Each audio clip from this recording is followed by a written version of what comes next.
بالله من الشيطان الرجيم. بسم الله الرحمن الرحيم. الحمد لله رب العالمين وبه نستعين إنه خير ناصر ومعين ولا حول ولا قوة إلا بالله العلي العظيم. ثم والصلاة والسلام على أشرف الأنبياء والمرسلين وخاتم النبيين وسيدنا وحبيب قلوبنا وشفيع نفوسنا أبي القاسم محمد.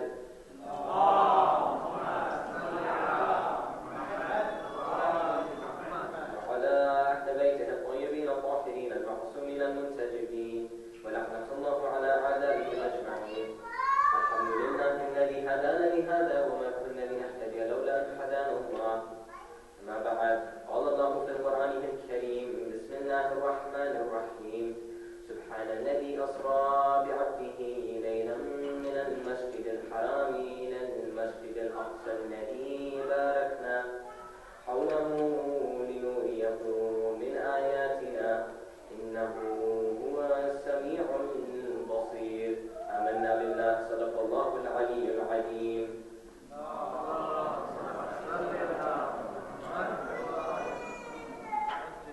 As Uncle Hassan had mentioned, that tonight is the 27th of Rajab, and it's regarded as an Eid for the Muslims, because it's narrated that on this night that Rasulullah transcended towards the heavens and got to within 2 bow's lengths to Allah subhanahu wa ta'ala in a journey known as Mi'raj.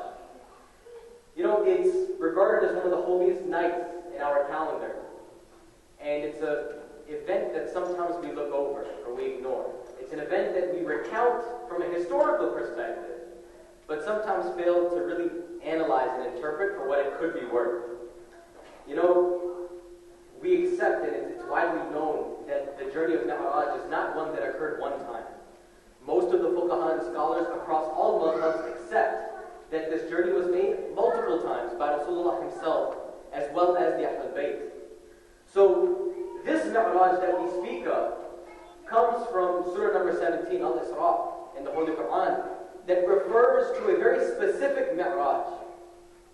And so the process that we're going to use today to sort of dive into this is, number one, we don't know everything about Rasulullah's life.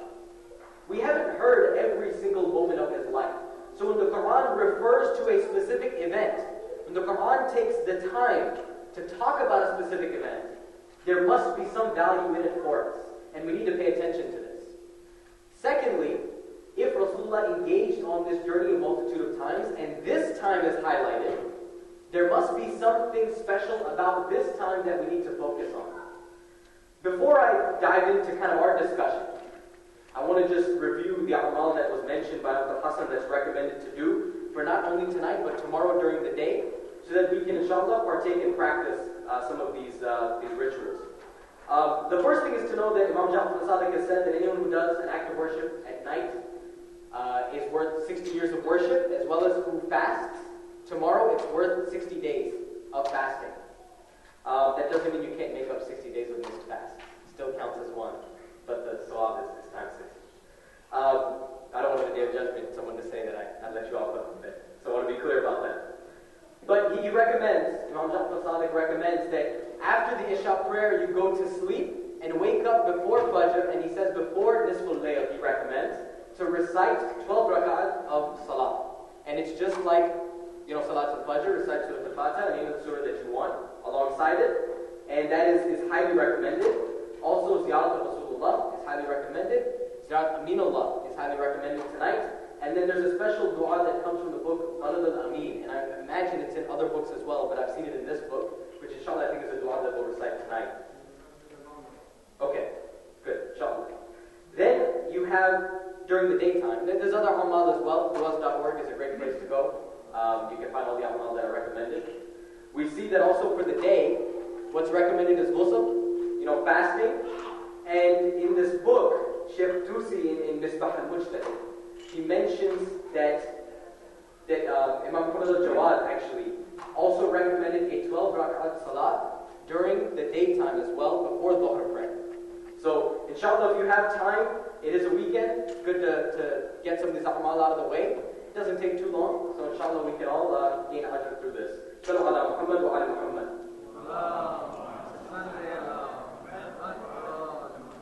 So as we were mentioning, we're talking about this event of Mi'raj. And there's a beautiful narration that describes 29 explicit occasions that occur on this trip. 29 specific events that occur. And when you go and analyze each of these 29 events, there is profound lessons in each of them. When I say we should examine this event of Mi'raj, there is so much contained within this journey that Rasulullah embarks upon, that each of these 29 is a lecture in and of itself. And so we're going to focus on one of those 29, and inshallah have a discussion on it.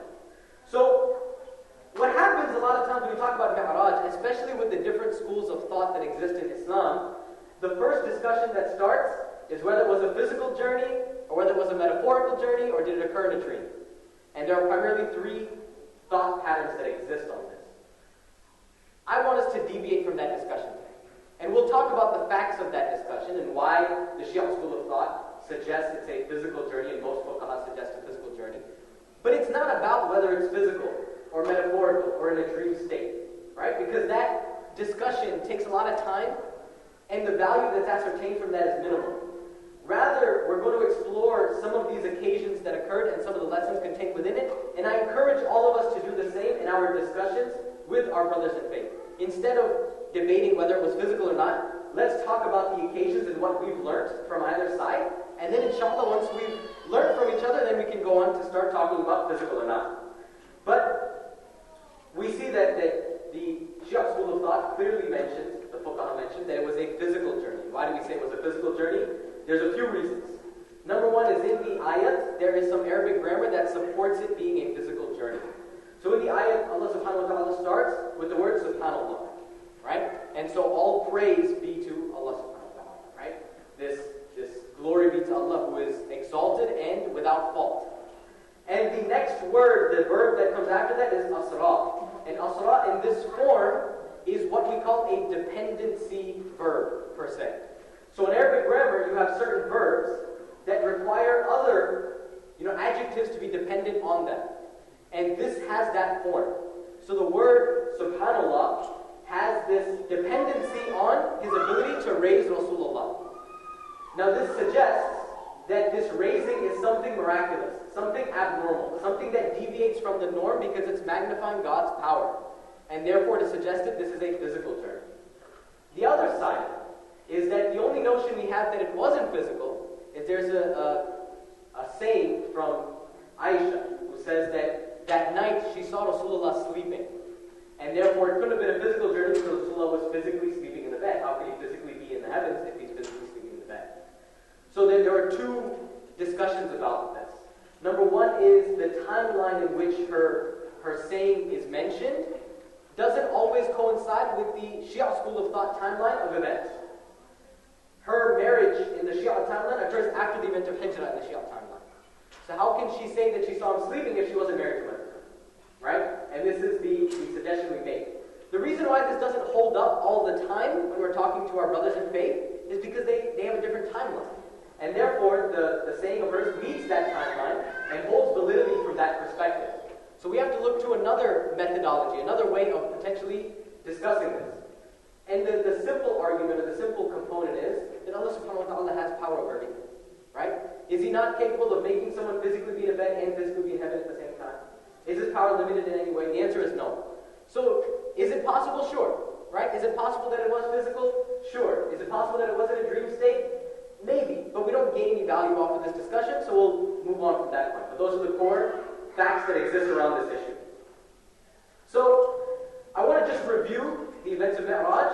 We'll hit our point, kind of the one occasion that we're going to discuss, and then we'll dive in depth on that. So we'll begin with Salawat Salawat.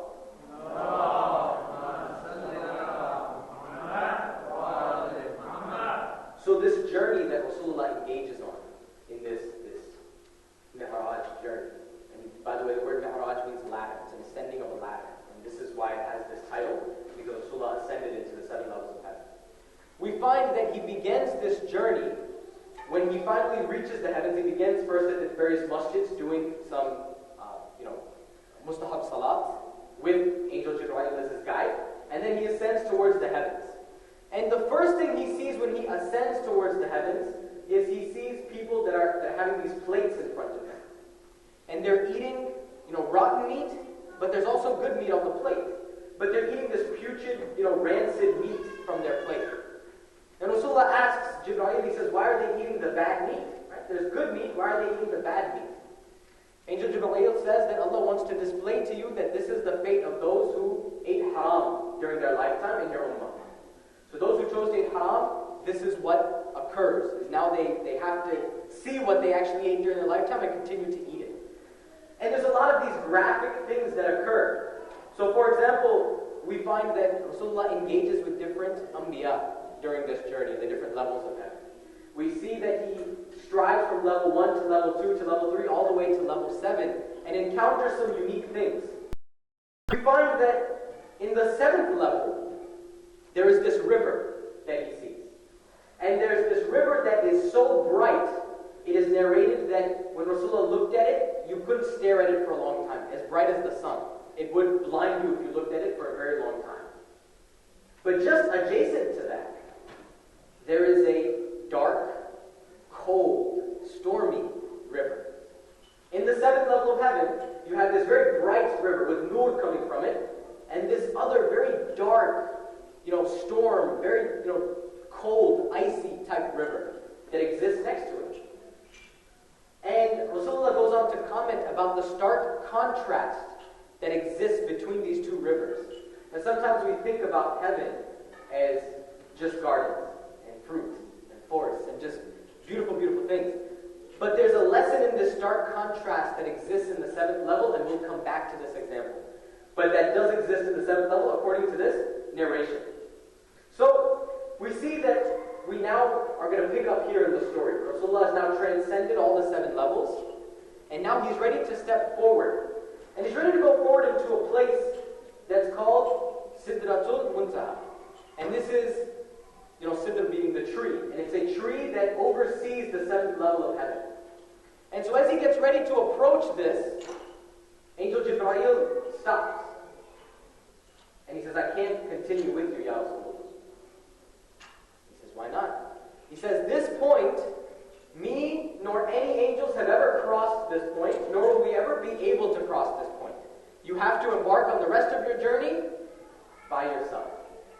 And so Rasulullah steps into this next realm, this next level, which is this tree that oversees the 7th level of heaven. And this narration describes that the leaves of this tree are so large that they could cover an entire nation. Just to give you perspective on how, vast this tree is. And there's a conversation that occurs at this level, at this stage, with Rasulullah and Allah subhanahu wa ta'ala.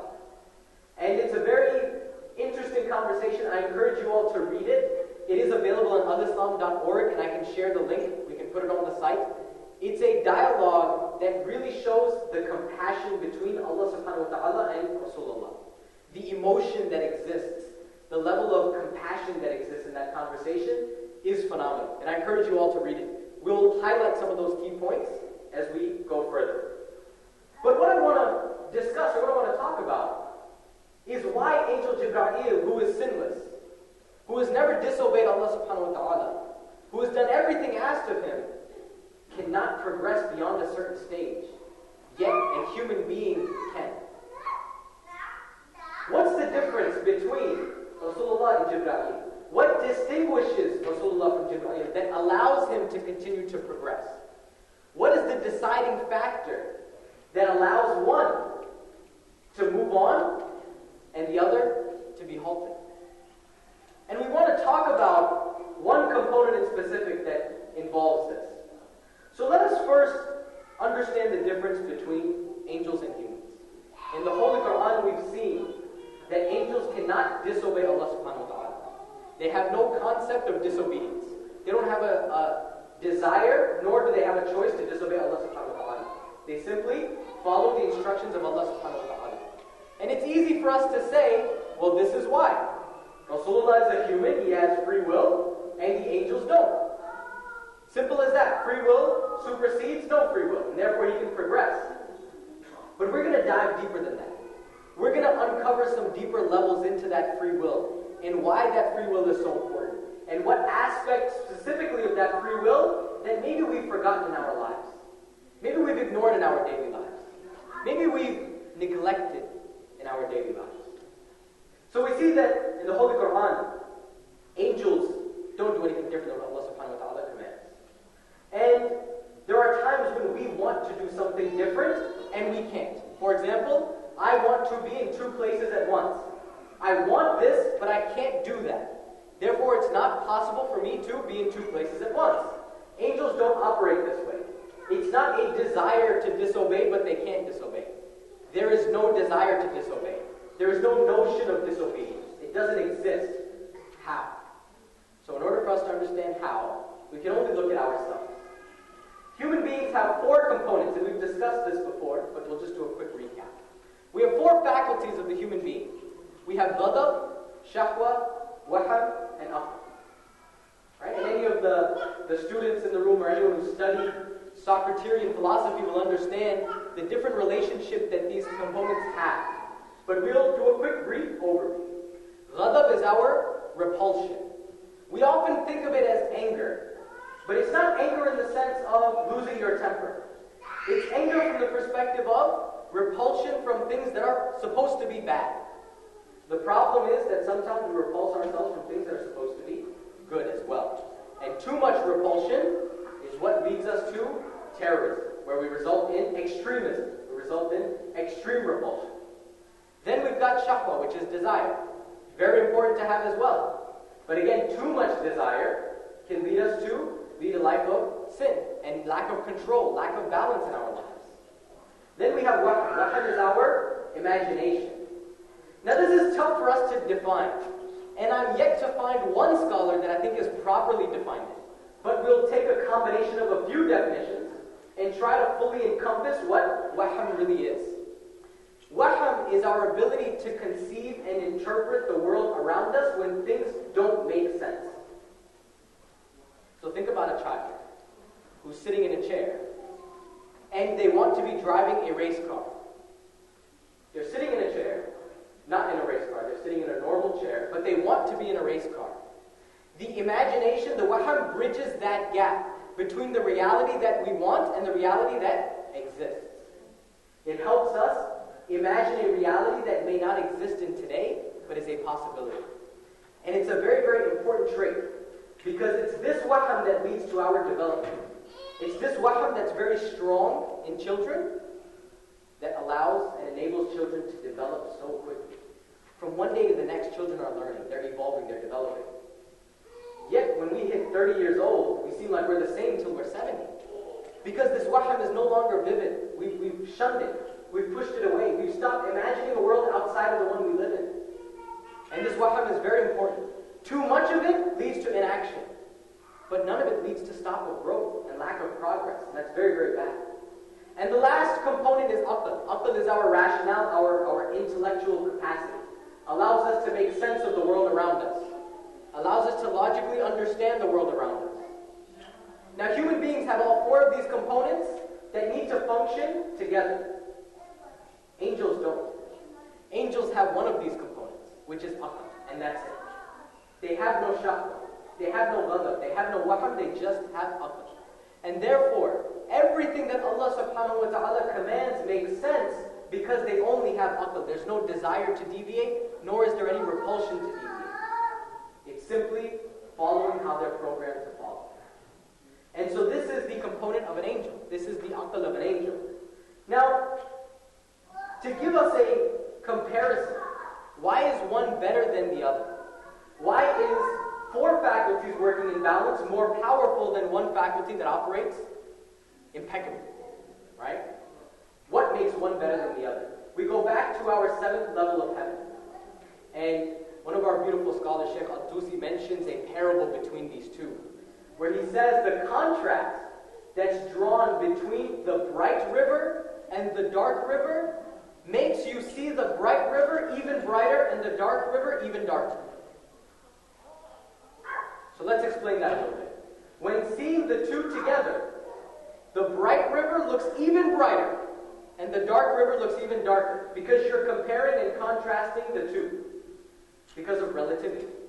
One compared to the other looks brighter. Whereas if that same river, that same bright river, were next to maybe a slightly lesser bright river, you wouldn't see it as bright. Because relatively, it's not that bright. It's just marginally bright. He draws that same comparison into humans versus angels. Is that there is a stark contrast that exists in our lives, where we have bright rivers and we have dark rivers. Therefore, when we do something bright, it is very, very bright. And when we do something bad, it is so bad because we know better. The angel is just a bright river, operates on its own. There's no contrast, there's no comparison. But for us as human beings, there is a relativity that is drawn between the goodness that we do and unfortunately the badness we engage in. And so we now need to understand how to balance these four faculties to better progress ourselves. So we have these four faculties. They only have one, and that's wonderful, that's brilliant. It's fine. But what makes the four better than the one? What makes the four more powerful than the one faculty? And it comes down to one emotion. One emotion that we're going to focus on now, that gets generated and created by these four in balance, that cannot exist outside of these four, which is the emotion and notion of love. This component, this faculty, this facet of love, is regarded by psychology as the most powerful emotion that exists in the human being. In order to prove it to you, I've taken some ordinary stories from ordinary people who have done some ridiculous things because of love. So in 2010, at University of Houston, there's this graduate student who has fallen in love with this other graduate student. And so he absolutely loves this girl. The problem is she's engaged. She's already engaged, but man, he loves her. And so day goes by, and days go by, and he gets more and more in love with her. Till one day he says, I'm going to propose to her. She's engaged, but I'm going to propose to her. So he does. He proposes to her while she's engaged, in front of her fiancé, at her wedding. It didn't work out in his favor. But imagine the desire that he had, the love that he had to go to that extent to propose to this woman. There's another story of a man, and this guy was just leaving college now. He's a senior in college.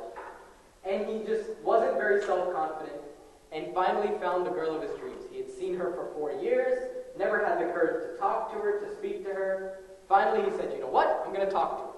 And they became good friends. About 4 months into their friendship, she comes crying to him. She says, you know, my brother, he has kidney failure. He's going to pass away if we can't get a kidney surgery. And this is someone from a third world country, yeah?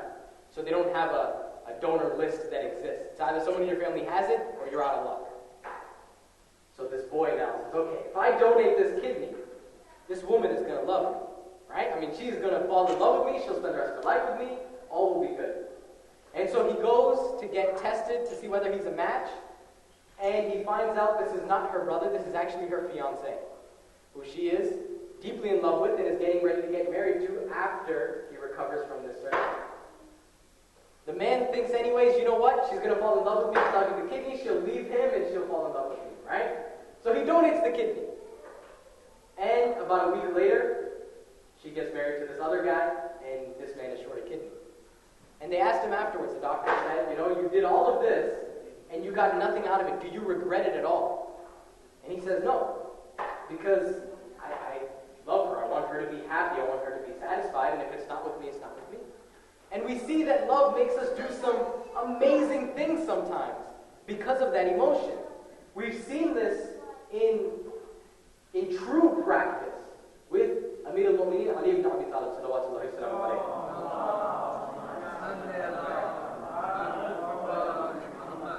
He used to remain sleepless. He used to starve himself. He used to go through extreme amounts of physical difficulty, and people would say, why? Ya Amir al-Mu'mineen, why are you eating dry bread if you can eat fresh bread? And he says, for love of my Lord. Because when my Lord sees me struggle in his way, he gets pleased. And that to me means more than anything else. Even on his deathbed, they find that Amir al-Mu'mineen is crying. And they say, Ya Imam, why are you crying? Right? Are you not happy to return to your Lord? And he says, no, I'm happy to see my Lord. But in this world, I serve my Lord. In the hereafter, he serves me. I'd much rather serve him than have him serve me. The level of love and dedication that he has with Allah subhanahu wa ta'ala is perfectly displayed in that analogy, in that example. Right? We see just brilliance in that. And so, let us understand this emotion of love. Let us understand where it comes from. Now, I don't claim to be an expert on love. As a matter of fact, I'm probably one of the worst people to be talking about love. But if I say something that relates to maybe in your daily life, hopefully you'll appreciate it. And if I say something that's blatantly wrong, I'm guaranteed that the women will speak out and tell me that I'm wrong. So that's okay, right? We got a good working relationship here. So, we find that, imagine a husband and a wife sitting together, ready to watch TV. Okay? And the husband asks, what do you want to watch? And the wife says, I don't know, what do you want to watch? Now we've all been in this situation, I would imagine, if you're married, you've seen this before. And if you're not married, you've witnessed someone in this situation. What happens next? Either they go back and forth saying, I don't know, what do you want to watch? And it goes back and forth till nothing gets watched and they both fall asleep. Or one of them suggests something. Now we find that when something is suggested, sometimes it can be what we want, sometimes it can be what the other person wants. The Islamic definition of love that's been explained by our fuqaha is when you actually take the desires and the needs and the wants of someone else or something else and prioritize it over your own. This is the true definition of love. It's not about how attractive someone is. It's not about, oh, how happy they make you feel. It's about when their priorities and what matters to them is more important than what matters to you. Now think about this in our own personal relationships. Do we always express this? Is this always the case? Do you always put our loved ones in front of ourselves? And if we do have people in our lives that do that, we should certainly appreciate them. Because this is a rare trait, a rare quality to find. But at the same time, as we look in our relationships with our fellow human beings, we also need to look at our relationship with God, with Allah subhanahu wa ta'ala. Is His priorities, is the relationship we have with Him, are we putting Him above what we want? Or are we putting what we want above Him? I suffer from this myself, where there are many occasions or many times when there's something that I want and there's something that God wants out of me. Right? God wants me to pray, but man, I want to sleep. Whose priorities become more important? Whose priorities become emphasized? Is it mine or is it His? Now it's important that we begin to develop this relationship of love with Allah subhanahu wa ta'ala. At the same time, let's go back to that couple. And let's say now they've gone back and forth, they can't decide, and the husband decides he's going to suggest a movie to watch. And he knows he wants to pick something that his wife is going to enjoy. For him to be successful in this endeavor, he has to know his wife.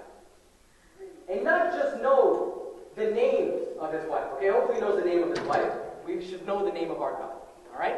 Not just the attributes of his wife. Because we need to know the attributes, but that doesn't tell us anything.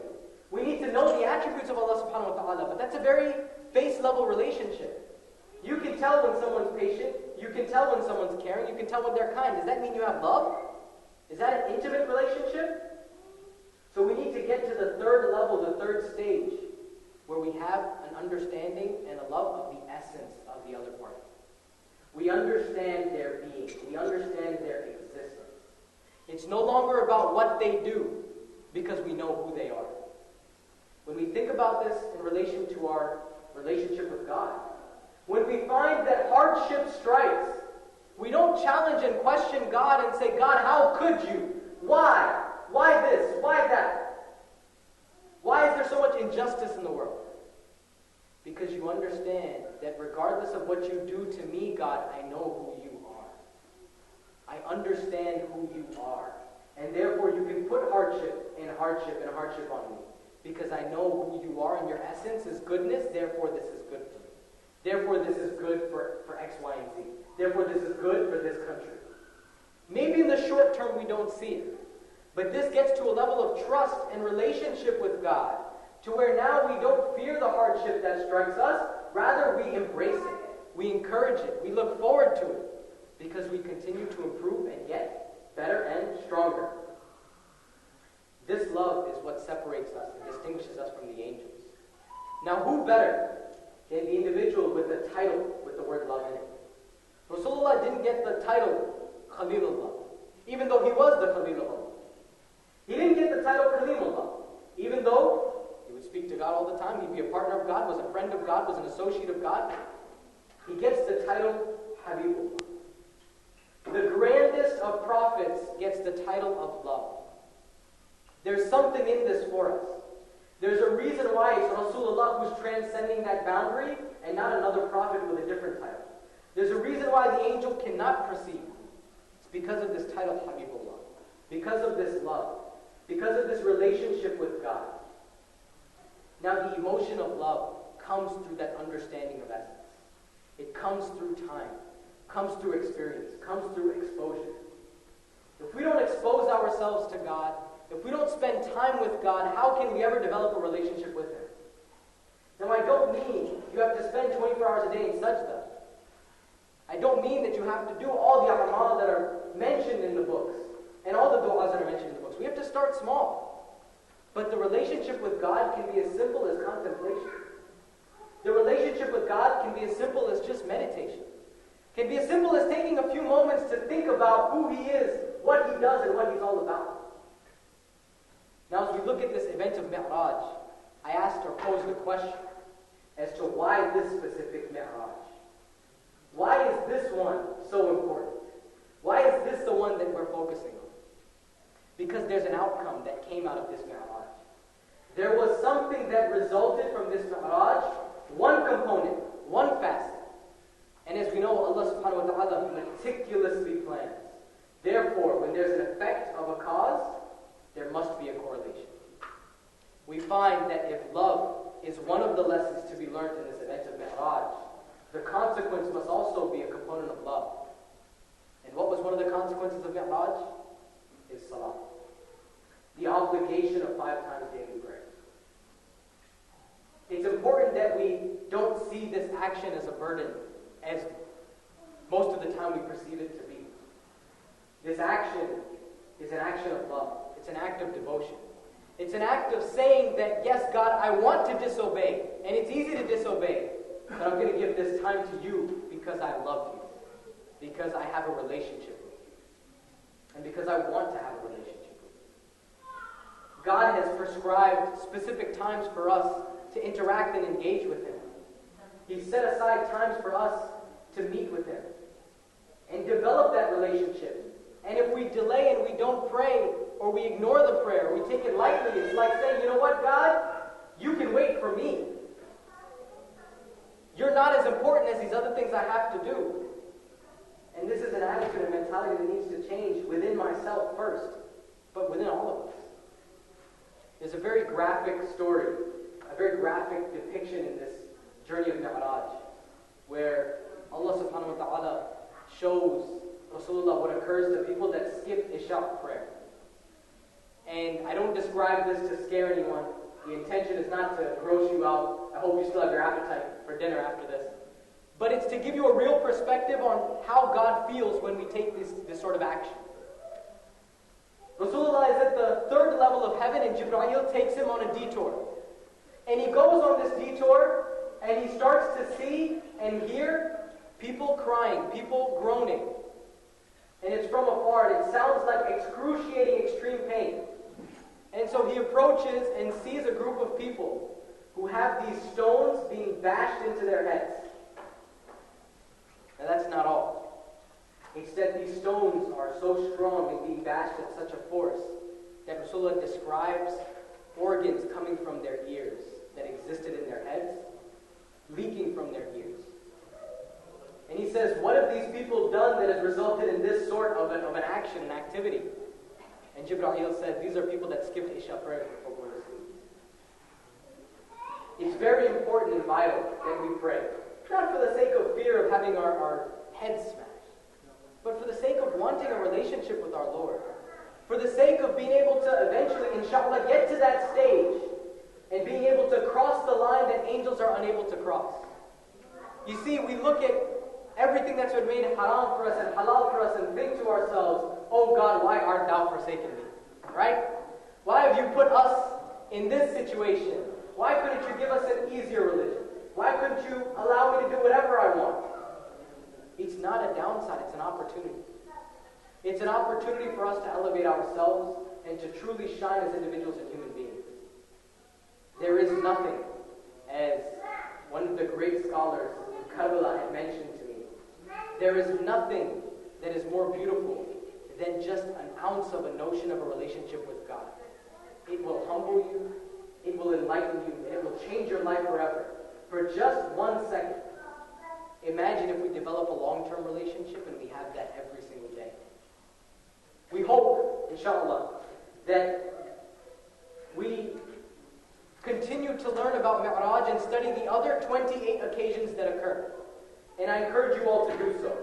Because just as this notion of love exists in that 29th occasion and one of the final stages of his journey, there are 28 other very deep concepts and lessons that are contained within the story. And so it's important to examine it and dive into it in depth. Inshallah, we ask Allah subhanahu wa ta'ala to keep us on the straight path. We ask Allah subhanahu wa ta'ala to help guide us and always shower us with His mercy. We ask Allah subhanahu wa ta'ala to guide us and help us develop that relationship with Him that He deserves and we inshallah have the potential to have. We ask Allah subhanahu wa ta'ala to enlighten our hearts and always help us grow and develop. We ask Allah subhanahu wa ta'ala to alleviate all of those in the world that are undergoing hardships from these hardships and inshallah do what's best for them in their current situation and scenario. We ask Allah subhanahu wa ta'ala to shower them with blessings as well and anyone who's undergoing those hardships. We ask Allah subhanahu wa ta'ala to hasten the reappearance of our 12th Imam, the Holy Savior, Imam Sahib al-Asr al-Zaman, Ajal al-Ta'ala al-Sharif.